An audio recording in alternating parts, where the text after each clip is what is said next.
Friends, जैसा कि हम जानते हैं कि दिल्ली पुलिस कांस्टेबल 2020 वैकेंसी आ चुकी है और ज़रूर आपके पास इस वैकेंसी से जुड़े काफ़ी सवाल होंगे, जैसे इसका एग्ज़ाम पैटर्न और सिलेक्शन प्रोसीजर क्या होने वाला है, या आप इस पोस्ट के लिए एलिजिबल हैं भी या नहीं, या इस एग्ज़ाम की तैयारी करनी कैसे है जिससे आप इसे आसानी से क्रैक कर पाएँ, या एक बहुत ज़रूरी सवाल कि इसकी कट ऑफ कितनी जा सकती है जिससे आपके सिलेक्शन के चांसेस का पता चले। और कुछ कैंडिडेट्स को डीपी कांस्टेबल एग्जीक्यूटिव की जॉब प्रोफाइल और इसकी सैलरी जानने में भी उत्सुकता होगी। आपके ऐसे ही उलझे सवालों के जवाब आज इस वीडियो से आपको मिलेंगे, जिसमें आपको इस पोस्ट से जुड़ी ऐसी चीजें पता चलेंगी जो शायद ही आपको पता हो, और एक लेटेस्ट नोटिस जो एसएससी की तरफ से आया है इस एग्जाम को लेकर, जो काफी जरूरी है आपके लिए समझना।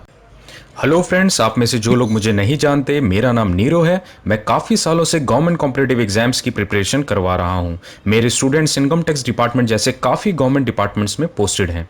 अगर आप इस चैनल पे नए हैं तो ज़रूर सब्सक्राइब कीजिए और बेल आइकन को प्रेस कीजिए। तो चलिए शुरू करते हैं आज का सेशन।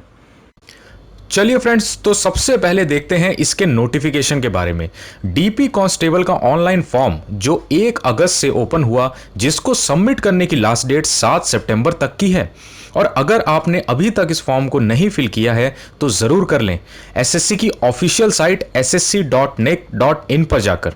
इसमें आपके लिए यह भी जानना जरूरी है कि एसएससी का एग्जाम ऑल इंडिया बेस्ड होता है, और आपको यह पता होना चाहिए कि दिल्ली पुलिस केंद्र सरकार के अधीन है, और इसी वजह से कंपटीशन भी काफ़ी टक्कर की होने वाली है इस एग्ज़ाम में, जिसका आपको खास ख्याल रहे। अब अगर इस एग्ज़ाम की फ़ीस के बारे में बात करें तो हमेशा की तरह इस बार भी एसएससी के एग्ज़ाम की फ़ीस 100 रुपये ही है, जिसमें एससी और एसटी कैटेगरी में आने वाले कैंडिडेट्स या गर्ल्स के लिए ये बिल्कुल निःशुल्क है। अब नेक्स्ट जानते हैं इसकी वैकेंसी के बारे में। यहां देखिए फ्रेंड्स, आपकी स्क्रीन पर डीपी कांस्टेबल एग्जीक्यूटिव की कुल वैकेंसी 5846 है, जिसको 4 मुख्य भागों में बांटा गया है। पहला, बॉयज के लिए ये 3433 हैं, वहीं गर्ल्स के लिए 1944। और यहां देखें तो एक्स सर्विसमैन मेल के लिए 226 पदों को रखा गया है, वहीं मेल एक्स सर्विसमैन कमांडो के लिए 243 पद हैं। नेक्स्ट देखते हैं इसके एग्जाम पैटर्न और सिलेक्शन प्रोसीजर, जो सबसे जरूरी है आपके लिए जानना। फ्रेंड्स, इसको आप 2 भागों में समझिए, पहला सीबीई और दूसरा पीई और एमटी। यहां सीबीई मतलब ऑनलाइन कंप्यूटर बेस्ड एग्जाम होगा, जिसमें ऑब्जेक्टिव टाइप क्वेश्चंस ही पूछे जाएंगे। यहां आप इसे बिल्कुल ध्यान से और धैर्य से समझिए। आपके एग्जाम में कुल 4 सेक्शंस आएंगे, जिसमें पहला जीके जो कि 50 क्वेश्चंस 50 मार्क्स के पूछे जाएंगे, वहीं दूसरा रीजनिंग जो 25 क्वेश्चंस 25 मार्क्स के होंगे। इसके बाद आता है न्यूमेरिकल एबिलिटी, यानी जिसमें कंप्लीट मैथ्स एप्टीट्यूड आता है। इसमें से 15 क्वेश्चंस 15 मार्क्स के पूछे जाएंगे। वहीं लास्ट और खास सेक्शन है कंप्यूटर्स, जिसमें से 10 मार्क्स के 10 सवाल पूछे जाएंगे। यहां कंप्यूटर्स में सिर्फ बेसिक टॉपिक्स ही आपको कवर करने होंगे, जैसे एमएस वर्ड, एमएस एक्सेल, और इस चीज का आपको खास ध्यान रहे कि इंटरनेट से जुड़े सारे टॉपिक्स आपको अच्छे से कवर कर लेने हैं, जो काफी आसान भी होते हैं। अब यहां आप देखें कि इस एग्जाम में आपसे कुल 100 सवाल पूछे जाएंगे 100 मार्क्स के, जिसके लिए आपको 1.5 घंटे का समय दिया जाएगा। अब यहां आप एक चीज का ध्यान दें कि जीके का वेटेज सबसे ज्यादा है पूरे एग्जाम में, यानी ये बात साफ है कि जीके में लाया गया एक एक नंबर आपके लिए मेक और ब्रेक साबित हो सकता है। इसलिए इसकी तैयारी आपको प्रायोरिटी पर करनी ही होगी। फ्रेंड्स, आपको जीके से जुड़ी सारी जानकारी इसी चैनल पर मिल जाएगी कि एसएससी का पैटर्न क्या है जीके के सवाल पूछने का एग्जाम में। मैंने इस पर काफी डिटेल में वीडियो बनाई हुई है, आपको उस वीडियो का लिंक इस वीडियो के डिस्क्रिप्शन में मिल जाएगा।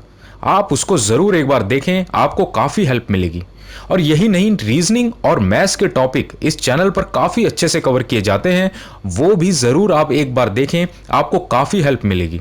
अब यहाँ इस एग्जाम में जिन कैंडिडेट्स की इंग्लिश कमज़ोर है, उन्हें तो चिंता करने की बिल्कुल भी ज़रूरत नहीं है, क्योंकि इसमें इंग्लिश पूछी नहीं जाएगी। वहीं पूरा एग्जाम बायलिंगुअल होगा, यानी हिंदी और इंग्लिश दोनों भाषा में।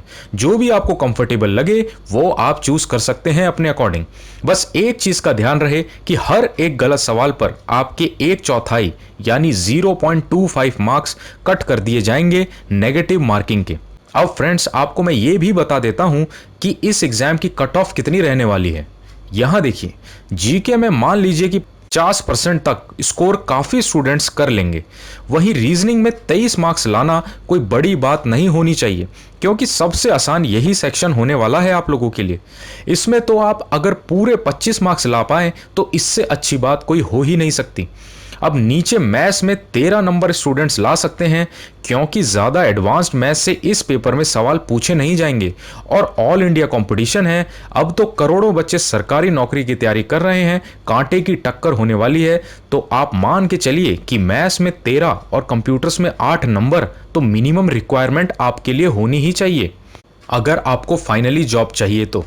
यहाँ देखिए, कुल 69 मार्क्स बने, यानी हम ये कह सकते हैं कि इसकी कट ऑफ 60 से 65 नंबर के आसपास या 60 से थोड़ी सी कम रह सकती है, क्योंकि आगे फिजिकल और मेडिकल टेस्ट भी होना है, जिसमें काफ़ी कैंडिडेट्स डिस्क्वालीफाई भी हो जाते हैं।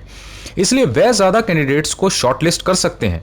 यानी इससे ये यहाँ साफ हो जाता है कि जो भी कैंडिडेट्स 70 प्लस स्कोर करने में कामयाब रहे, उनके सिलेक्शन के चांसेस उतने ही मजबूत हो जाएंगे। अब आगे का प्रोसीजर समझिए। जो भी कैंडिडेट्स इस रिटन एग्जाम का कट ऑफ क्लियर करने में सफल हो जाएंगे, उनको आगे फिजिकल के लिए बुलाया जाएगा। इसका क्राइटेरिया भी आप समझ लीजिए।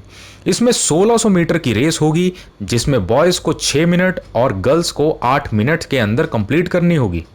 जितने भी कैंडिडेट्स रेस को तय समय में पूरा कर लेंगे, सिर्फ उन्हीं को आगे लॉन्ग जंप के लिए ले जाया जाएगा, जिसमें आपको 3 चांसेस मिलेंगे। मैं दोबारा बोल रहा हूं, लॉन्ग जंप और हाई जंप के लिए आपको 3 चांसेस मिलते हैं, जिसमें बॉयज़ को लॉन्ग जंप के लिए 14 फीट और गर्ल्स को 10 फीट जंप करनी होगी। इसके बाद हाई जंप होगी, जिसमें बॉयज़ को 3 फुट 9 इंच और गर्ल्स को 3 फुट तक की हाई जंप करनी ज़रूरी होगी। फिजिकल एंड्योरेंस के ये ज़रूरी 3 भाग जितने भी कैंडिडेट्स क्लियर कर लेंगे, उन्हें आगे मेडिकल टेस्ट के लिए ले जाया जाएगा, जिसमें आपकी फिटनेस होनी ही चाहिए, किसी तरह का आई डिफेक्ट या शारीरिक समस्या नहीं होनी चाहिए आपको।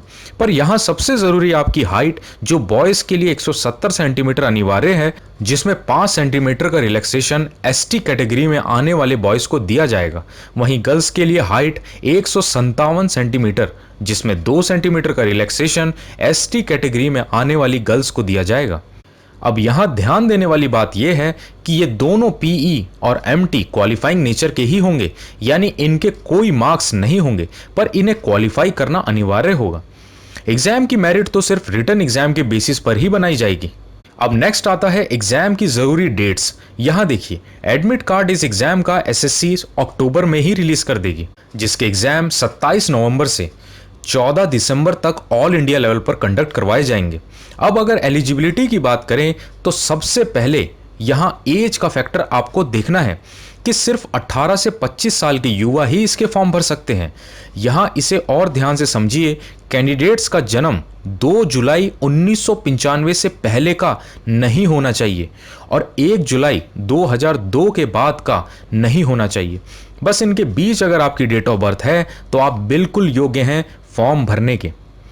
नेक्स्ट देखिए, इसे 12th पास भर सकते हैं वो भी जिन्होंने 12th किसी रिकॉग्नाइज्ड बोर्ड से ही कंप्लीट की हो।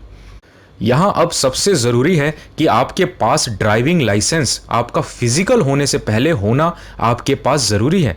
इसमें ध्यान देने वाली बात यह है कि लर्निंग लाइसेंस आपका अलाउड नहीं किया जाएगा, तो अगर आपके पास लाइसेंस नहीं है तो उसे जल्दी से जल्दी बनवा लें, कहीं देर ना हो जाए। यहाँ एक और ज़रूरी बात कि आजकल युवा टैटू बनवा लेते हैं, तो टैटू अगर किसी धार्मिक चिन्ह का है या आपके नाम का, सिर्फ वही अलाउड किया जाएगा, वो भी आपके लेफ्ट हैंड में अंदर की साइड बना हुआ होना चाहिए, जिसकी लेंथ भी छोटी होना ज़रूरी है, वरना आपको डिस्क्वालीफाई कर दिया जाएगा। अब फ्रेंड्स देख लेते हैं कि असल में कांस्टेबल एग्जीक्यूटिव का काम क्या होता है ऑफिस में। आप ये समझिए कि ये जॉब आपके लिए काफ़ी अच्छी साबित हो सकती है, क्योंकि इसमें ज़्यादातर आपको डेली रूटीन का काम करना होगा, वो भी कंप्यूटर पर। बस कभी कभी ही आपको फील्ड पर जाने का मौका मिल सकता है। अब नेक्स्ट देख लेते हैं कि इसकी सैलरी कितनी होगी, जिसमें आपका इंटरेस्ट ज़्यादा हो सकता है और जो आपको और मोटिवेट करे इस एग्ज़ाम में हार्डवर्क करने के लिए।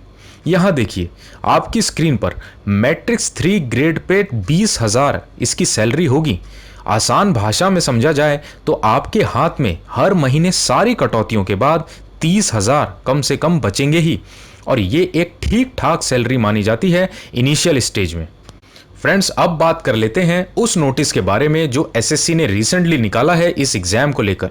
यहां आपके लिए एक बहुत जरूरी एडवाइजरी दी गई है कि काफी कैंडिडेट टाइम की कमी के कारण फॉर्म को लास्ट में फिल करने का सोचते हैं और इसी वजह से जैसे जैसे फॉर्म की लास्ट डेट नज़दीक आती जाती है, फॉर्म भरने के लिए कैंडिडेट्स की तादाद भी ऑनलाइन बढ़ती चली जाती है, जिससे हो जाता है सर्वर डाउन या और कोई टेक्निकल इशू, जैसे पेज ही लोड नहीं होगा फॉर्म भरने का, या आपका फॉर्म सबमिट होने में लास्ट डेट ही निकल सकती है।